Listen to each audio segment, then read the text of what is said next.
కాంగ్రెస్ ప్రభుత్వం వచ్చిన తర్వాత రేవంత్ రెడ్డి ముఖ్యమంత్రి అయిన తర్వాత ఒక నిరంకుశ పాలన, నియంతృత్వ పాలన మొదలైంది.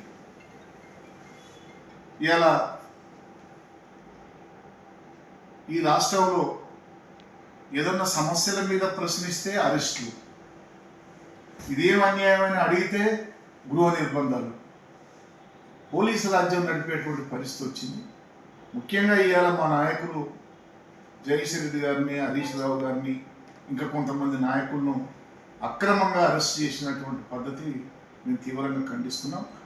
ఇవాళ కౌశిక్ రెడ్డిని నిన్న పోలీస్ స్టేషన్కి పోయి కంప్లైంట్ ఇస్తామంటే మరి దొరకని అటువంటి పోలీసు అధికారులను ఇదేం పద్ధతి అని చెప్పి పోయి ప్రజాస్వామ్యయుతంగా అప్లికేషన్ ఇచ్చి వస్తే కౌశిక్ రెడ్డిని అరెస్ట్ చేయడం ఇదేం అన్యాయం అని చెప్పి కౌశిక్ రెడ్డికి సంఘీభావం తెలిపేటందుకు ఇలా హరీష్ రావు గారు, జగదీష్ రెడ్డి గారు, రాజు, ఇతర నాయకులు, మా పార్టీ నాయకులు పోతే అక్రమంగా తీసుకుపోయి హరీష్ రావు గారినేమో గచ్చిపూల్లో, మా నాయకుడు జగదీష్ రెడ్డి గారినేమో రాయదుర్గంలో విడివిడిగా తీసుకుపోయి బంధించి ఇప్పటికి కూడా పోలీస్ స్టేషన్లో కూర్చోబెట్టడం జరిగింది.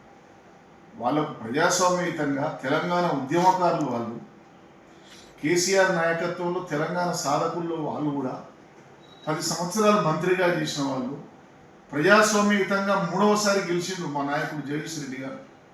ప్రజలతో ఎన్నుకోబడ్డటువంటి ప్రజాప్రతినిధులని కూడా చూడకుండా ఈ ప్రభుత్వంలో మరి ఎవరినో డెకేట్ల మాదిరినో లేకపోతే టెర్రరిస్టుల మాదిరినో తీసుకుపోయి అకారణంగా అరెస్ట్ చేసేటువంటి విధానాన్ని మేము తీవ్రంగా ఖండిస్తున్నాం. మేము ఒకటే, రేవంత్ రెడ్డి గారు చాలామంది నియంత్రణలు మేము చూసినాం. హిట్లర్ కంటే పెద్ద నియంత అయిపోయావు నువ్వు. ఊకే ఇందిరమ్మ రాజ్యం తెస్తా అంటే ఇదేనా? ఇందిరమ్మ రాజ్యం అంటే ప్రజా పాలన అనేది అనుకున్నాం, కానీ నియంతృత్వ ఇందిరమ్మ రాజ్యాన్ని తీసుకొచ్చినాం. ఇందిరమ్మ పెట్టింది ఏమంటే ఇందిరమ్మ ఎమర్జెన్సీని కల్పించేటువంటి విధంగా నువ్వు పరిపాలన చేస్తున్నావు.